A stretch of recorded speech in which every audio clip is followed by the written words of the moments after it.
Honorable Member for Woolly East.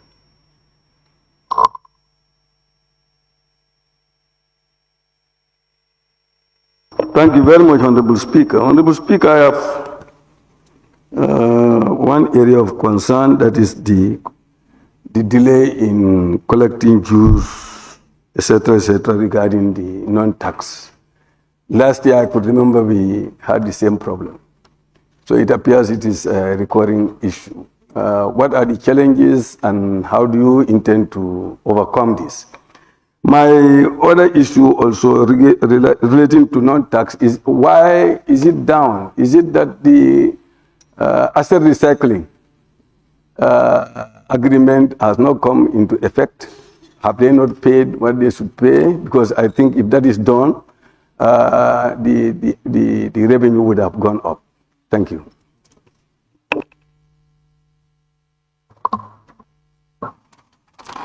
Thank you very much, Honorable Speaker and Honorable Member for Woolly East.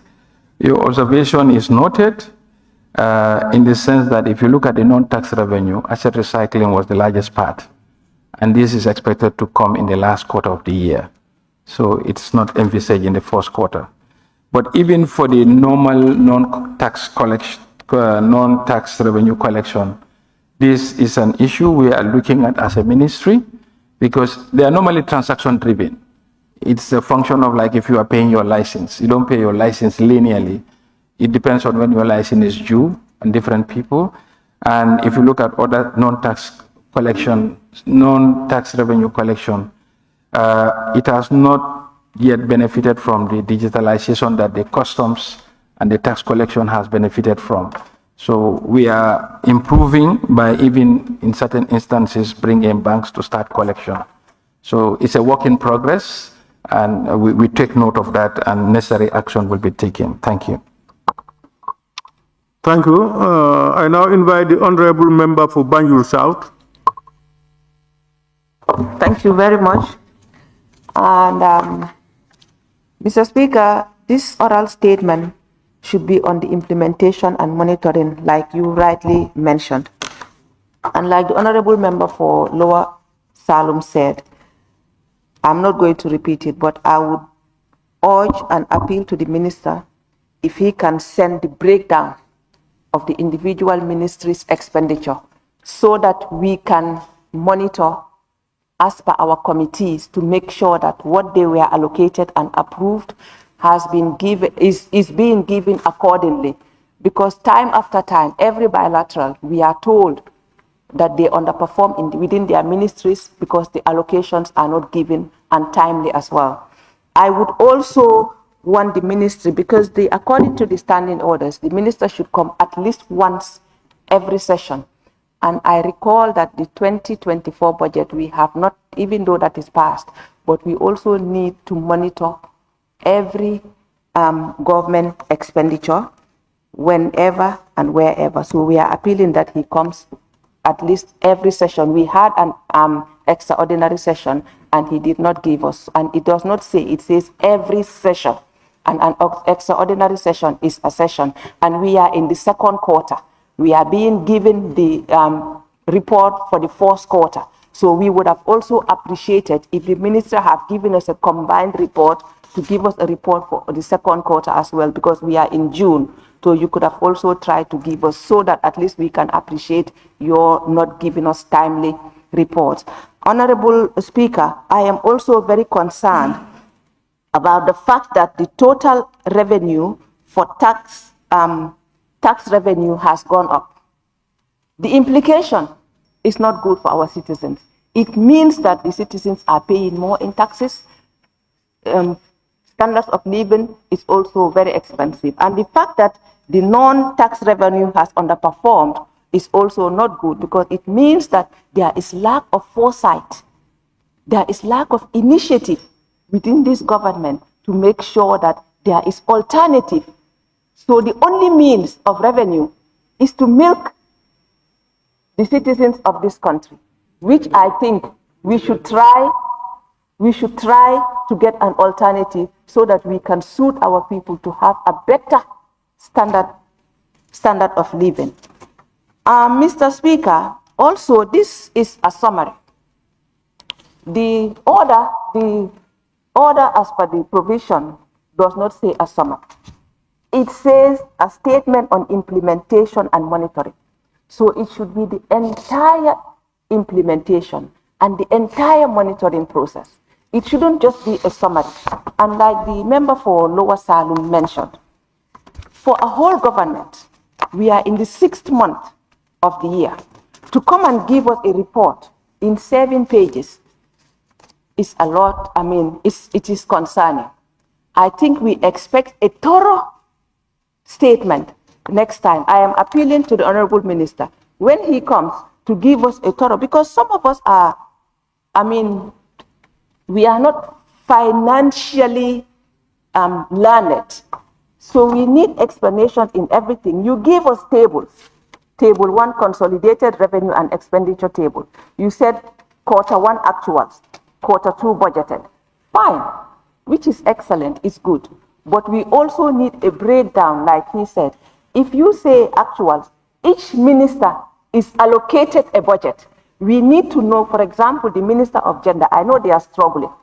What have they been allocated? How far have they implemented what is allocated? What are the challenges stopping them from implementing, so that we can have mitigating factors to help them come to make sure that whatever they should be doing towards the end of the year, we don't want to wait until it's bilateral towards the end of the year for us to tell us that our women are suffering because we did not have money to. So please, when you report, give us a full report so that we can have the real state of how our people are suffering, so that we can help them suffer less. Thank you.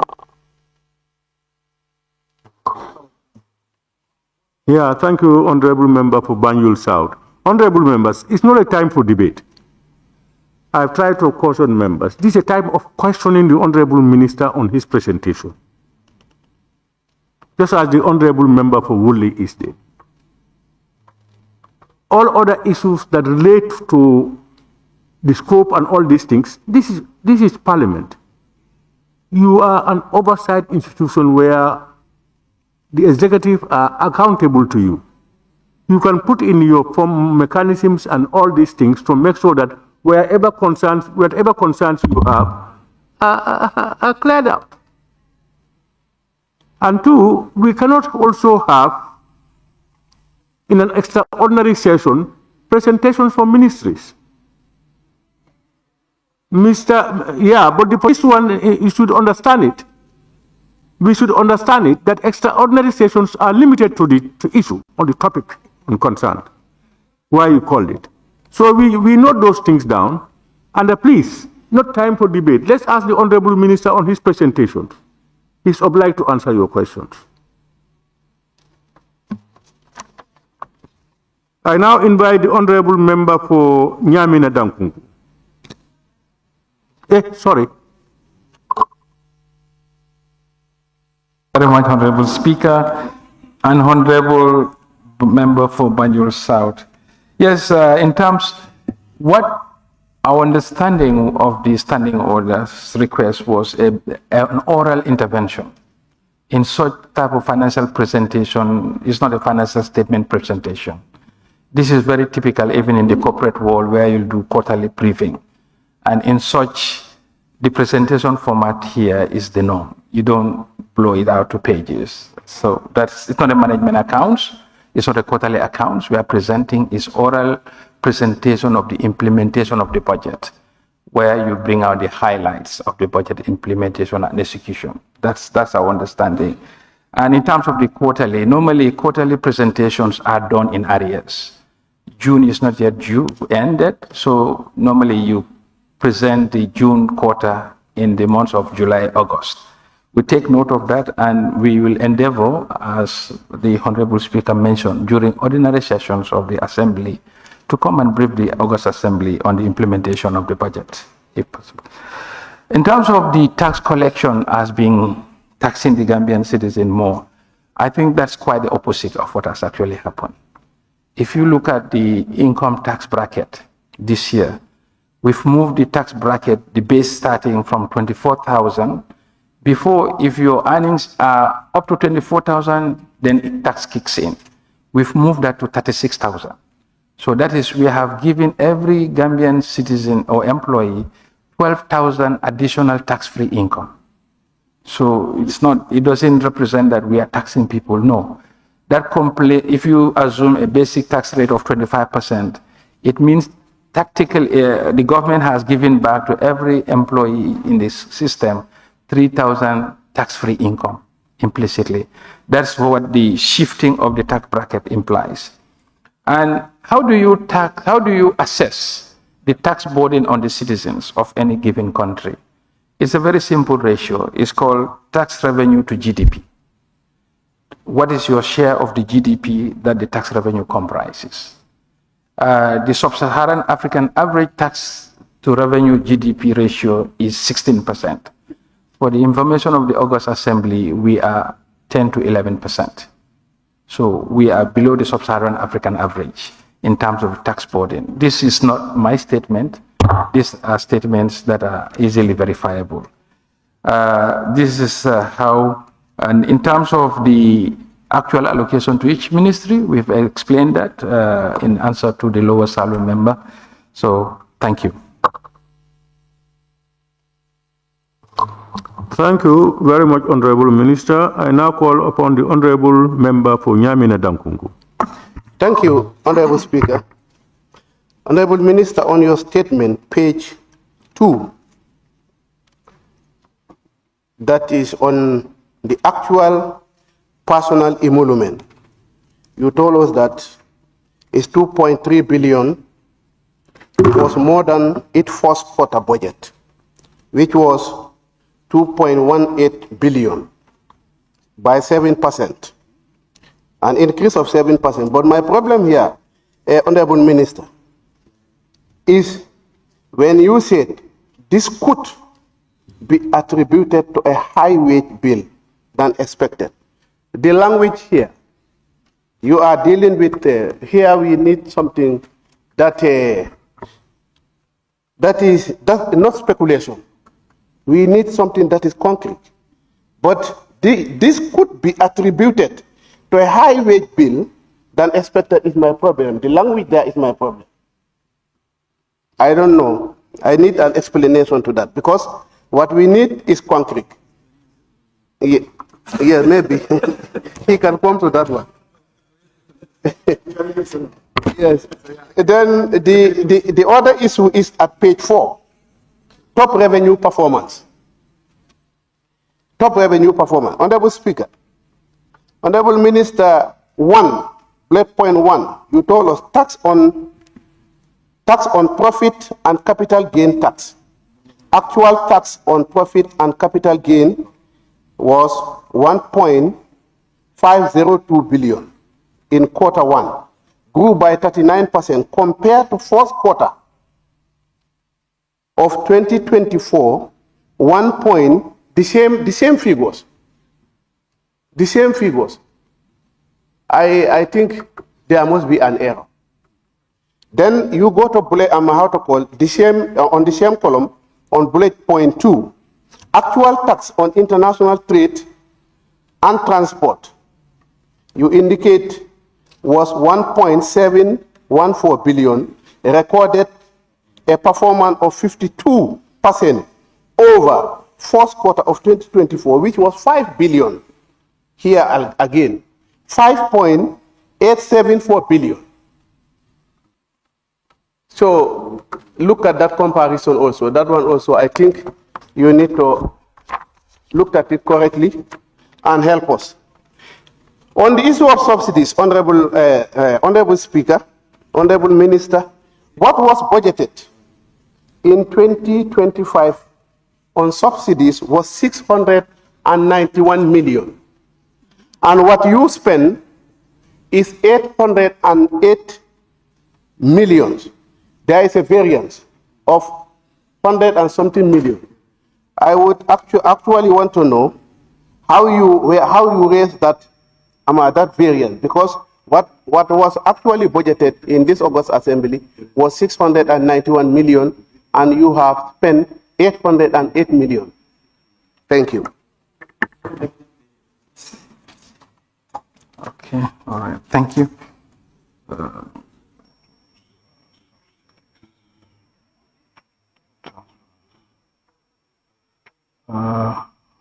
Thank you very much, Honorable Speaker and Honorable Member for Nyamena Dankunku. Yes, the point of observation on paragraph 1 on page 4, you're right, the number should have been 1.102 from the table. It's a typo. 102. The table has the correct numbers. So apologies for the typing error there. Minister, Yes. let's get that corrected by all.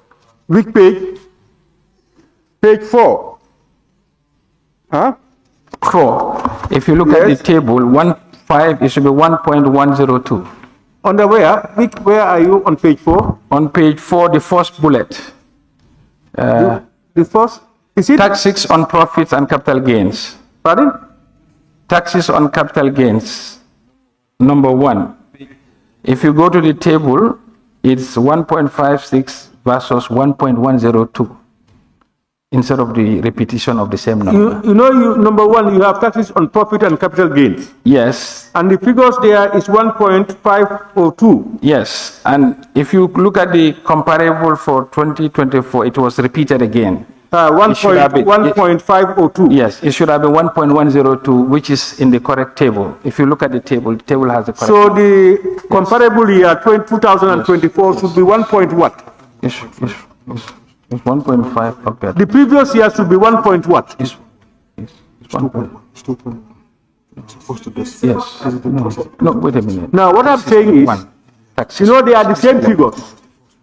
I'm coming. And then Yes. he said there is a typo in the right. Yes, I am focusing on the tax payment. Now we expect that Look at this. the error is on the one quoted from the 2024. Okay, let me just explain. Yes. Okay. If you look at the total, it's 1.56 against 1.1. That is the taxes payable by corporation and all enterprises. Honorable. Yeah. Honorable, on your taxes on profits and capital gains, the capital gains is, you wrote 1.502 billion. Have you seen that? Have you seen that? I just saw that. Let me just make some correction here. The narrative has some typing issues. Yes. No, what we are saying is, if we go to the table, Honorable Speaker, table 2, on the tax top line.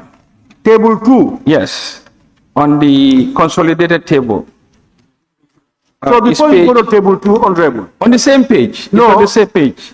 On the same page we have table 3. Yes, it's table 3. I'm calling it table 2, sorry. It's All right. table 3. Before you go there, Honorable. Yes. The figures on that one, that's where you have taxes and on profits and these things, number 1. Are the figures there correct? The figures in the... Those figures that you put there, 1.502, and then you have Yes. in 2024, 1.502, are they correct? No, there is a typo. That's what I'm trying to clarify. There is a typing issue. Let me just... The table is the correct one. The writing has some typing issues. All right, we go to table 3, yes? If you go to table 3, the total tax on is taxes on profits and gains. The 2021 quarter 1 actual is 2.091 compared to 1. Take us through. Okay, Please. Look at the table 3. Yes. 1, 2, 3, 4. Fourth line. Taxes on profits and capital gains. The actual for quarter 1 is 2,091,000,000, while the comparative for the previous year is 1.502. So the text should have read, the first number should be 2 instead of the 1.502. It should be 2.091. Yes, 2.091. Apologies. 091. Compared to the 1.52. Yes. Thank you. Yes. Honorable members, are you following? Yeah. Okay. Yes. All right. Okay. Apologies for that typo. And thank you, Honorable Member, for Nyamina Dankunku.